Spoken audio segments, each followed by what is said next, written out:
Amém. E aspergido lá no céu, amém, superior falando. Amém. Para assim nos defender. Amém. E o inimigo nos guardar. Aleluia. Senhor, pelo teu sangue, nós temos comunhão com todos os santos. É verdade. Aleluia. Amém. Teu sangue traz também tua vida eterna. Amém.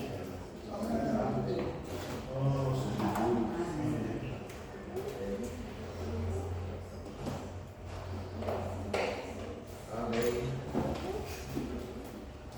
Senhor Jesus. Amém.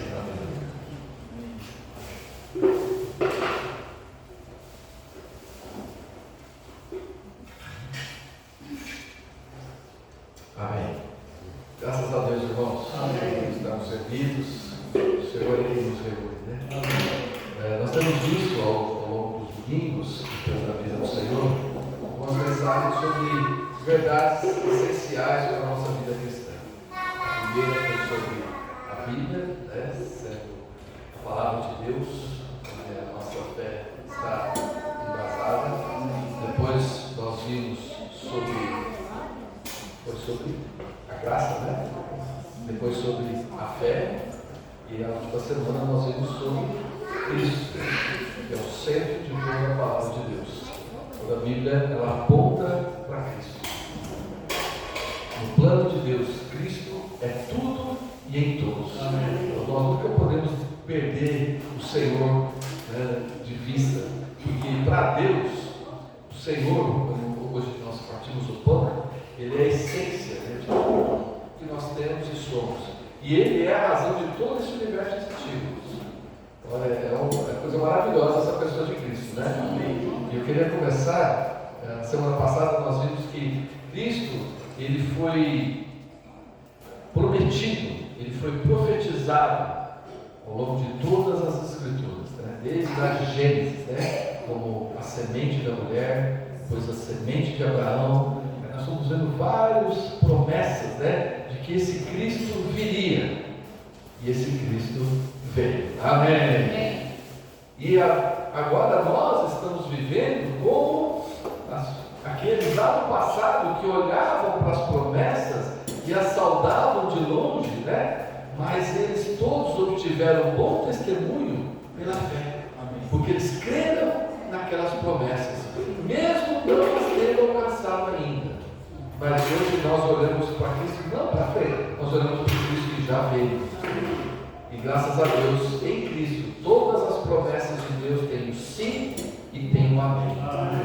Só que por outro lado, hoje, há muitas promessas para nós quanto à segunda vinda de Cristo. E o que nós devemos fazer agora?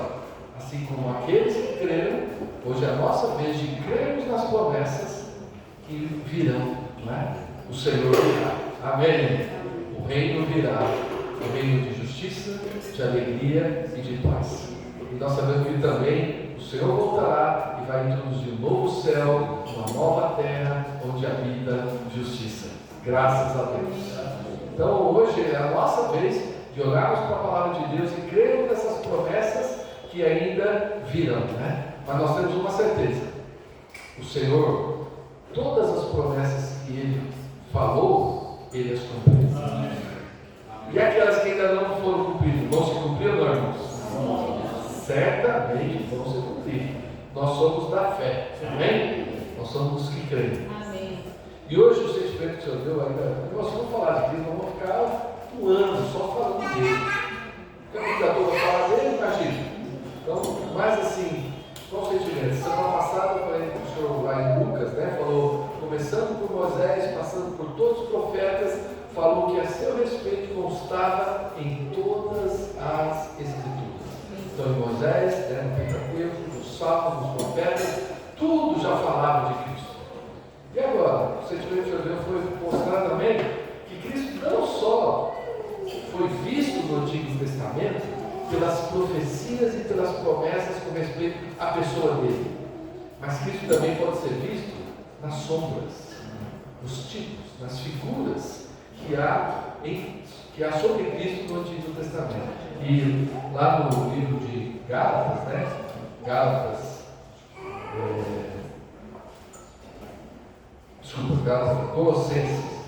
Colossenses 2:16, fala assim: ninguém, pois, vos julgue por causa de comida e bebida, ou dia de festa, ou lua nova, ou sábados, porque tudo isso tem sido sombra das coisas que haviam de vir, porém o corpo é de Cristo.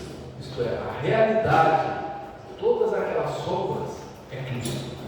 Então tudo que tinha no Antigo Testamento, quer fosse comida, bebida, dia de festa, lua nova, sábados e muitas outras coisas, eram apenas sombras de alguém que ia chegar. É que nem quando alguém está chegando, você está vendo a sombra dele chegando, né? Aí de repente ele chega. Você vai ficar com a sombra ou vai ficar com ele? Vamos ficar com a realidade, né? É o que Paulo está falando para os Gálatas. Não fiquem presos às sombras, fiquem presos à realidade. E a realidade é Cristo. Senhor Jesus, nós oramos que nessa manhã o Senhor apareça para cada um de nós. Obrigado que o Senhor é o centro da tua palavra. O Senhor nos ajuda a ver o Senhor, a contemplar o Senhor e a buscar o Senhor e a ter o Senhor como realidade na nossa vida. O Senhor é a realidade de todas as coisas. Mas nós temos que essa realidade se aplique em nós, no nosso viver, na nossa família, no nosso dia a dia, Senhor, e que também as pessoas possam ver essa realidade de Cristo em nós. Esse é o nosso desejo e nossa oração nessa manhã. Obrigado, Senhor. Amém. Por causa desse Cristo, Paulo em Filipenses, ele fala assim, capítulo 3, versículo 7 em diante, ele fala assim: mas o que para mim era lucro, isso considerei perda por causa de Cristo. Amém. Sim, devera considero tudo como perda por causa da sublimidade do conhecimento de Cristo Jesus, meu Senhor, por amor do qual perdi todas as coisas e as considero como refúgio para ganhar a Cristo e ser achado nele, não tendo justiça própria que procede de lei, senão a que é mediante a fé em Cristo, a justiça que procede de Deus, baseada na fé, para conhecer e o poder da sua ressurreição e a comunhão dos seus sofrimentos, e conformando-me com ele na sua morte, para de algum modo alcançar a ressurreição dos mortos. Amém. Esse Cristo vale a pena. Quando Paulo conheceu a realidade, tudo aquilo que para ele era lucro, ele falou: não, isso é perda, né? Beleza, ele tinha um monte de caco de vidro na mão, e ele admirava, ele apreciava aqueles cacos de vidro pelo brilho que eles tinham, né? Até o dia que ele achou o diamante. O que é mais importante? O que vale mais? Um monte de caco de vidro ou um diamante? Não tem comparação, né, irmão? O Senhor é esse diamante. E quando nós o achamos, a gente vai jogando fora as outras coisas. Por isso isso deve ser uma experiência contínua na nossa vida. Conhecer esse Cristo. E conforme a gente vai conhecendo Ele, as outras coisas vão se tornando refúgio. A gente vai deixando tudo para trás. Amém? Bom, falando sobre essas sombras do Antigo Testamento, os irmãos, semana passada eu cansamos de novo, porque a gente teve que ler muitos versículos, né? Eu vou um pouquinho deles, tá? Não sei, não garanto quanto tempo. Eu gostaria de falar aqui só meia hora, mas quando fala de Cristo é muito difícil. É muito difícil. Mas amém, vamos tentar. O primeiro a primeira sombra que tem de Cristo, sabe o que é? Está lá no Antigo Testamento, em Gênesis. Deus criou os céus, a terra, porém, se tornou sem forma, vazia, havia trevas sobre a face do abismo, mas o Espírito de Deus pairava sobre as águas. Então disse Deus: haja luz, e ouvi luz. Mas está lá no Antigo Testamento, está se referindo à criação. Sim, a velha criação, ela passou por uma situação que ela se tornou sem forma, vazia, em trevas, não é? Mas Deus, o plano de Deus nunca vai ser derrotado. Deus tem um plano, Ele vai cumprir. O que Ele fez para vencer as trevas? Deus disse: haja luz. O que é Deus falar? É a palavra. Quando a palavra chega, a luz vem. E onde que nós vemos isso? No princípio era o Verbo estava com Deus, e o Verbo era Deus, todas as coisas foram feitas por meio dele, e sem ele, nada do que foi feito se fez. A vida estava nele, e a vida era a luz dos homens. Evangelho de João, né? De 1, versículo até o 4. E uma coisa muito interessante, está lá em 2 Coríntios 4, versículos de 1 a 6. Alguém abre para mim, por favor? Tem a ver com esse texto lá de Gênesis. Que o Senhor falou lá na velha criação, e o Senhor traz ordem ao caos por meio da palavra e da luz. 2 Coríntios capítulo 4, versículos de 1 a 6. Porque, vendo este ministério, segundo a misericórdia que nos foi feita, não desfalecemos. Pelo contrário, rejeitemos as coisas que, por vergonhosas, se ocultam, não andando com astúcia, nem adulterando a palavra de Deus. Antes nos recomendamos a consciência de todo homem na presença de Deus pela manifestação da verdade. Os irmãos podem falar. Amém. Mas, se o nosso evangelho ainda está encoberto, é para os que se perdem que está encoberto, nos quais o Deus deste século cegou o entendimento dos incrédulos, para que lhes não resplandeça a luz do evangelho da glória de Cristo, o qual é a imagem de Deus. Porque não nos pregamos a nós mesmos, mas a Cristo Jesus como Senhor, e a nós mesmos como vossos servos, Amém. por amor de Jesus. Amém.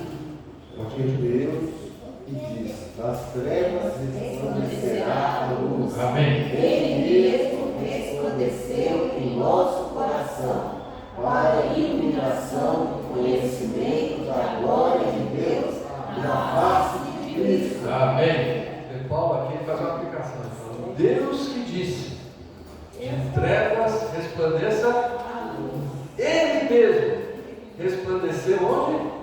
Nós passamos, nós éramos cegos. O Deus desse século tinha cegado o nosso entendimento. Nós vivíamos em trevas, como ainda muitos ainda vivem em trevas. Mas a palavra de Deus, ela revela Cristo, e esse Cristo ilumina, ele traz luz. E quando ele chega, graças a Deus, o nosso entendimento é iluminado para ver o plano de Deus, para ver Cristo, para ver Ele como nosso Senhor e Salvador. Não foi isso que aconteceu? Um dia a luz brilhou por meio da palavra e nós vimos essa pessoa maravilhosa que é Cristo. Amém? Vamos continuar. Claro, lá em João 8,12 o Senhor fala: eu sou a luz da vida, quem me segue não andará em trevas. Mas, eu sou a luz do mundo, quem me segue não andará em trevas, mas terá a luz. Então mostra que é um processo. O Senhor já um dia veio para nós como luz, mas ainda há trevas em nós, não é? Então por isso que é importante nós continuamente buscarmos o Senhor. Conforme o Senhor vai iluminando, as trevas vão se dissipando. Amém. Também lá em Gênesis fala de uma árvore que nós sabemos foi plantada no centro do jardim. Está lá em Gênesis capítulo 2, versículo 9.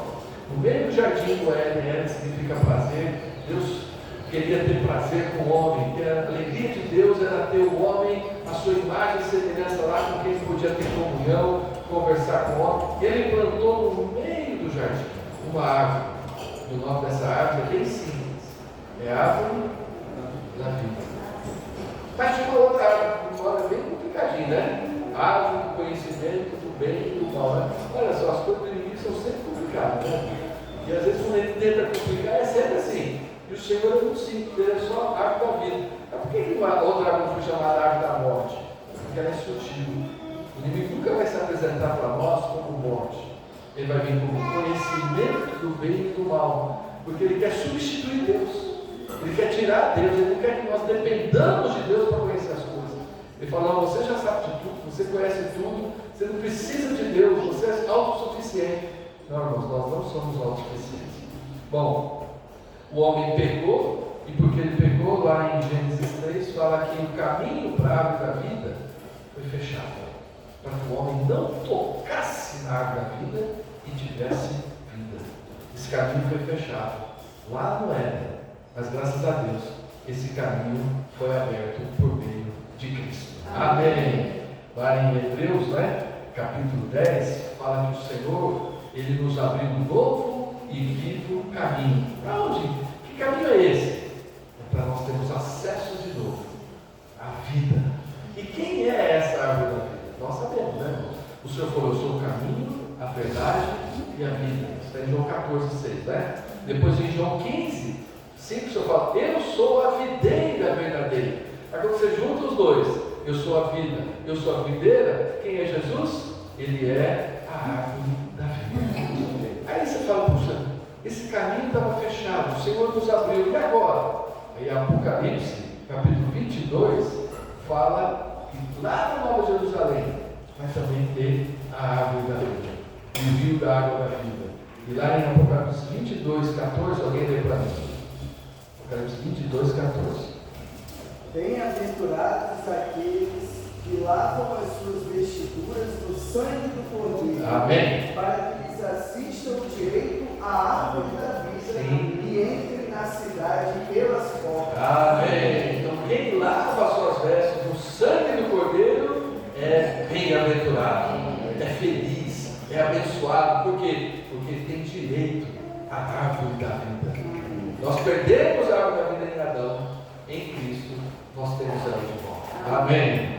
Vamos continuar. Eu ia falar de Adão, mas não precisa, porque Adão fala que ele é uma pré-figura de Cristo, ele é o primeiro homem, e Jesus Cristo é o segundo homem. Houve o primeiro Adão e houve o último Adão. O Senhor, ele pôs fim à raça adâmica. Agora a pergunta é: onde nós estamos hoje? Nós estamos no primeiro Adão ou no último? Nós estamos no primeiro homem ou estamos no segundo? A nossa vida tudo depende disso. Aos olhos de Deus só tem dois homens: Adão e Cristo. Ou nós estamos em um, ou nós estamos em outro.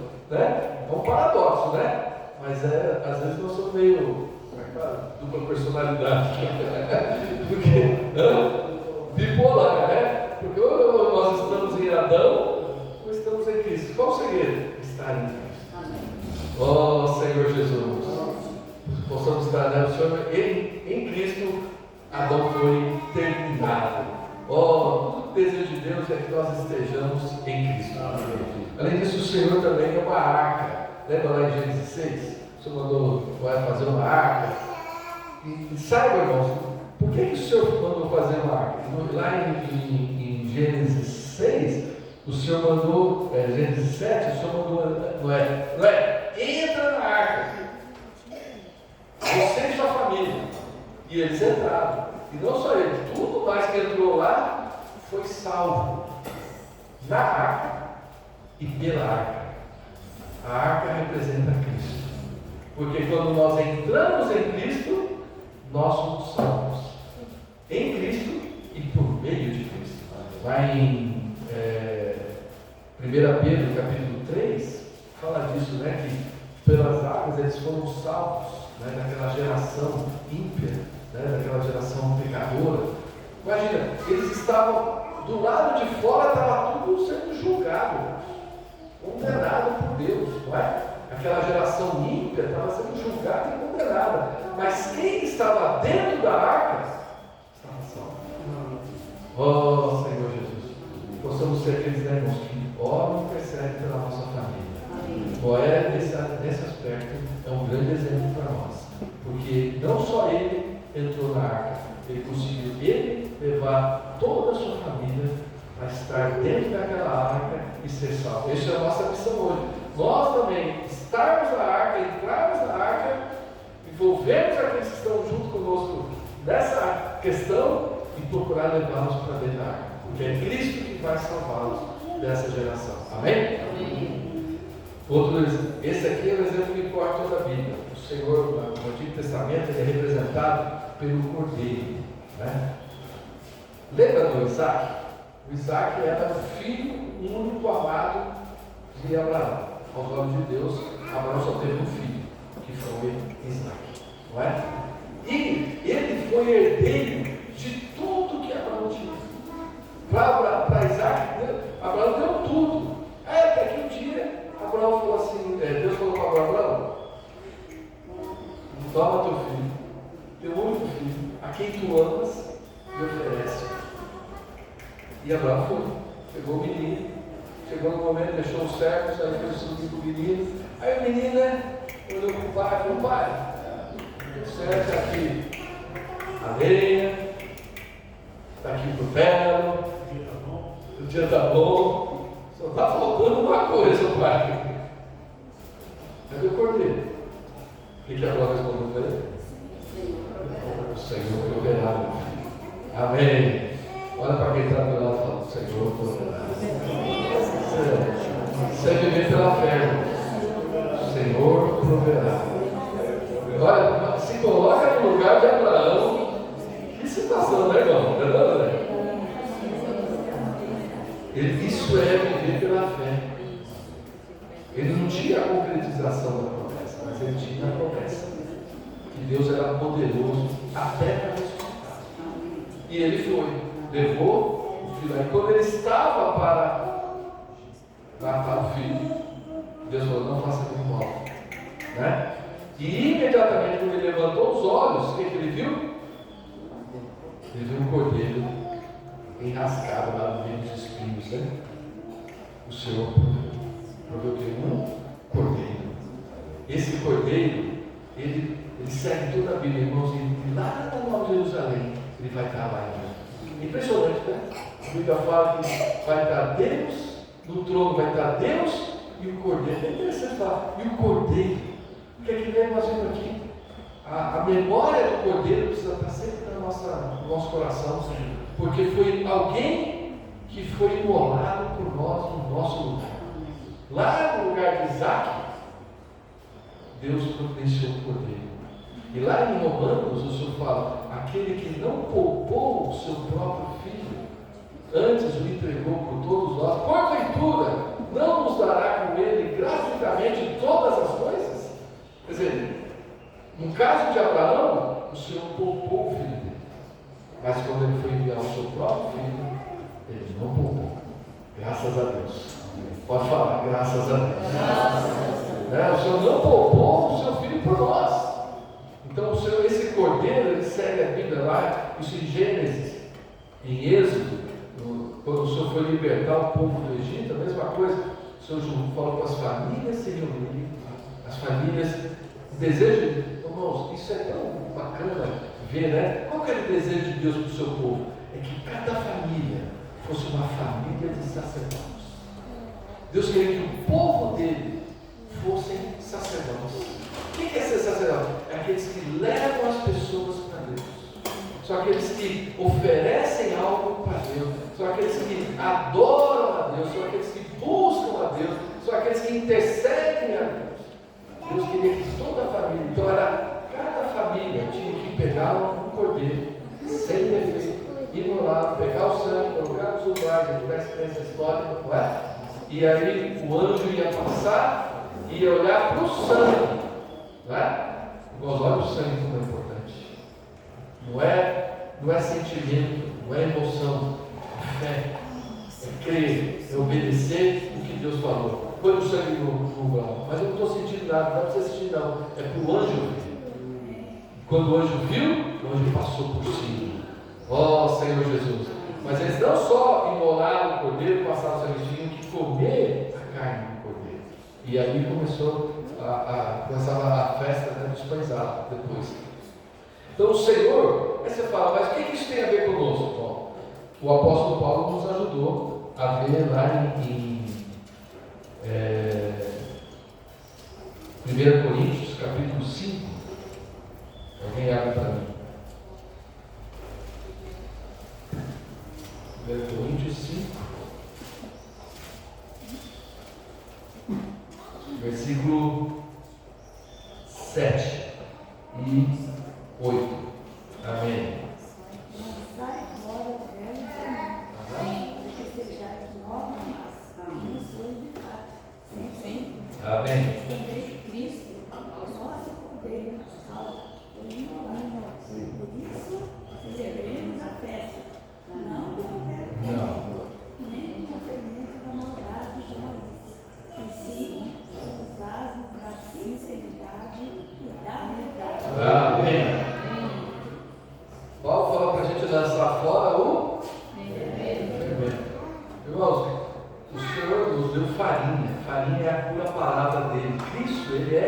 representado pela pura farinha, né? Porque, por exemplo, a gente come um pão asmo, né? No pão. Por que é um pão asmo? É um pão sem fermento. E Cristo é esse pão sem fermento. E Cristo, como essa farinha, ele era um grão de trigo que caiu na terra, morreu e produziu muitos grãos. E esse grão de trigo, para se tornar um pão, ele tem que ser moído, triturado, né? Colocado no fogo. Então, o Senhor é essa pura farinha. Então, nas nossas reuniões, na nossa comunhão, na palavra, nós temos que ficar com a farinha. E o fermento, o que tem que fazer com ele? É jogar fora o velho fermento, né? E não a farinha. E esses anos todos, irmãos, nós ganhamos muito da palavra. Eu estou aqui hoje porque eu ganhei muito de Cristo ao longo desses anos. O Cristo que me foi apresentado na palavra, eu não posso jogar fora isso que eu ganhei de Cristo, porque isso me fez amar Cristo, me fez amar a palavra, não é? Agora, com o tempo, muito fermento foi entrando. E Paulo fala aqui, ó, lança fora o fermento, não lança fora a farinha, não vai lançar fora o Cristo que você ganhou. Agora, o fermento, aquilo que como é que ele fala? Os asmos da sinceridade e da verdade. Isso que é sincero, que é verdadeiro, irmãos, nós não devemos jogar fora, não é?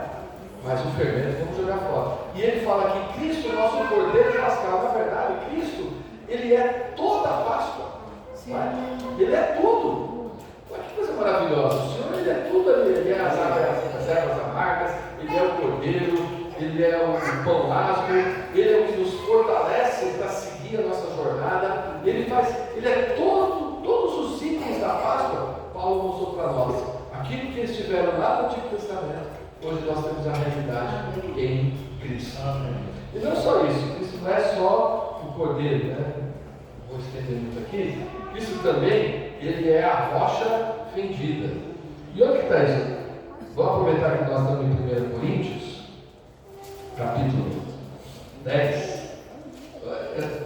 Graças a Deus, né, pelos apóstolos, né? Como eles nos ajudam a ver a realidade do que é na sombra, né? Se não fosse esse texto aqui, nós nunca iríamos entender. Olha o que Paulo falou aqui. Ele fala assim, capítulo 10, versículo 1 em diante.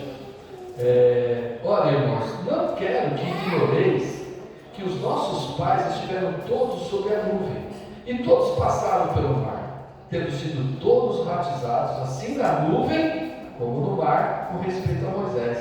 Todos eles comeram de um só manjar espiritual e beberam da mesma fonte espiritual, porque bebiam de uma pedra espiritual que os seguia. E a pedra era Cristo. Por isso diz, né? Você sabe que gosta de fazer barulhinho, como é que a pedra fazia? Uma pedra seguindo o povo. E Paulo olhou e falou assim para a sombra, falou, aquela pedra era criminosa. E não é o Senhor que nos segue nesse deserto? Quantas vezes você percebeu que você estava num deserto e de repente quando você volta, o Senhor estava lá? Não é? O Senhor está sempre conosco. Olha, é claro, nós devemos seguir o Senhor, né? Mas o Senhor também nos segue. Oh, graças a Deus. E Ele é essa rocha que foi fendida. Está lá em Êxodo 17, 6, né? O Senhor falou para Moisés, para ele fender a rocha, ele fendeu a rocha, da rocha fluiu água, né? E lá em João 7, o Senhor falou que no último dia, o grande dia da festa, levantou-se Jesus e disse: se alguém tem sede, venha a mim e beba. Porque quem crê, como diz as Escrituras, do seu interior fluirão rios de água viva. Em 1 Coríntios 12, 13, fala também que todos nós, a todos nós foi dado beber de um só Espírito. Quer dizer, o Senhor foi fendido por nós cantamos hoje. Ele é essa fonte viva, ele é esse manancial de águas vivas. Irmãos, que tem um versículo no Antigo Testamento que é muito forte. O Senhor, com pesar, no coração, assim, amargurado, e fala assim: porque 2 males cometeu meu povo. 2 males. A mim me deixaram o manancial de águas vivas. E o segundo mal foi: e cavaram cisternas rotas que não retêm as suas águas. Olha, o Senhor, dá para perceber o coração, né? Jeremias 2, né? 2 males cometeu meu povo. A mim me deixaram o manancial de águas vivas. O que o Paulo falou durante a semana, né, irmão? Muitas vezes nós deixamos o Senhor cavar cisternas. E a cisterna não retém as águas. Não é? É um fato. O que nós temos que fazer? Converter. Voltar. O Senhor sempre fala: volta para mim. Ó meu povo, volta para mim. Lá em Salmo 36, né, fala que nós podemos nos fartar da abundância da sua casa, porque o Senhor é esse manancial de águas vivas. Irmãos, ele já foi fendido. O Senhor tem água para nos suprir a qualquer momento. Ó Senhor Jesus. O Senhor também, lá em Números, os irmãos compartilharam. Foi muito bom hoje os símbolos de compartilhar dos irmãos, porque traz muita coisa para a palavra, né? Lá em Números, capítulo 21, versículo 8 e 9, o povo se tornou impaciente no deserto e começou a murmurar. Vocês conhecem o povo que fica impaciente, começa a murmurar? Porque as coisas não acontecem no nosso tempo, a gente começa a murmurar, e o povo começou a murmurar. E começou a murmurar contra Deus e contra Moisés. E aí o que aconteceu? A murmuração, olha só, a murmuração, ela abriu brecha para que serpentes abrasadoras viessem. Porque eles estavam andando no deserto. Essas serpentes nunca tocaram. Sempre tem serpente no deserto, né? Por que elas nunca tocaram nele? Porque o Senhor cuidava delas. Mas a partir do momento que eles começaram a murmurar contra o Senhor, uma brecha foi aberta. E as serpentes começaram a vir e picar. E eles começaram a morrer. Eles clamaram a Moisés. Moisés, por favor, faz alguma coisa. O Moisés, como homem de Deus, não falou: vocês morram. Foi assim que ele falou? Não. Graças a Deus. O homem de Deus está falando: vocês que morram. Tá? Ele intercedeu. Ele orou. E o Senhor falou assim: levanta uma haste, uma serpente, e todo aquele que olhar para a serpente vai ser curado. Irmãos, um dia todos nós fomos picados por essa serpente. E essa serpente injetou um veneno. Mas como é que nós somos salvos? Olhando para a serpente de bronze. E quem é a serpente de bronze? Evangelho de João, capítulo 3, versículo 14, o Senhor mesmo falou que essa serpente um dia de bronze seria levantada numa haste. E todo aquele que nele crer não morrerá, mas terá a vida eterna. Graças a Deus, um dia nós olhamos para aquele que só tinha a forma da serpente, mas não tinha o veneno. O Senhor foi feito em semelhança de carne pecaminosa, mas ele não tinha pecado e ele não pecou. A Bíblia fala que aquele que não conheceu o pecado, Deus o fez pecado por nós. Onde? Na cruz. Foi quando o Senhor carregou sobre si todos os nossos pecados que nós cometemos antes, hoje, amanhã, depois. O Senhor carregou sobre si todos os nossos pecados, para que nele nós fomos feitos justiça de Deus. Então o Senhor é essa serpente. Isso é uma lição para nós, né, irmãos? A gente sempre, quando tiver o coração de querer murmurar, aí é Isaías 45, 22, né? Olhai para mim e sede salvos. Vamos olhar para o Senhor, nos salva desse veneno que ainda está em nós, não é? O veneno da ingratidão, da murmuração. A Bíblia fala para nós assim: a vontade de Deus é que em tudo nós demos graças. Olha, em tudo não, né? Não é? É fácil dar graças em tudo? Não é não. Mas é a vontade de Deus, porque isso nos salva, isso nos tira as nossas raízes da terra, das coisas materiais, das coisas temporais, das coisas que não são e nos levam para as coisas eternas, para as coisas que são, para as coisas divinas e eternas. Nós vamos aprender a em tudo dar graças. Oh Senhor Jesus. Amém. Bom, Salmo 23. O Senhor é o bom pastor e nada nos faltará. e mesmo que a gente ande pelo vale da sombra da morte, não temeremos mal algum, porque o Senhor está conosco. Amém. Vamos, aí chega em João 10, o Senhor traz: eu sou o bom pastor. Ele é a realidade de tudo. Esse salmo fala desse bom pastor, mas quem é a realidade dele? É Cristo. Ele é o bom pastor. E claro, lá em João 10 tem o bom pastor e tem o mercenário. O mercenário está nem aí para as ovelhas. Mas o bom pastor, ele dá a vida pelas ovelhas.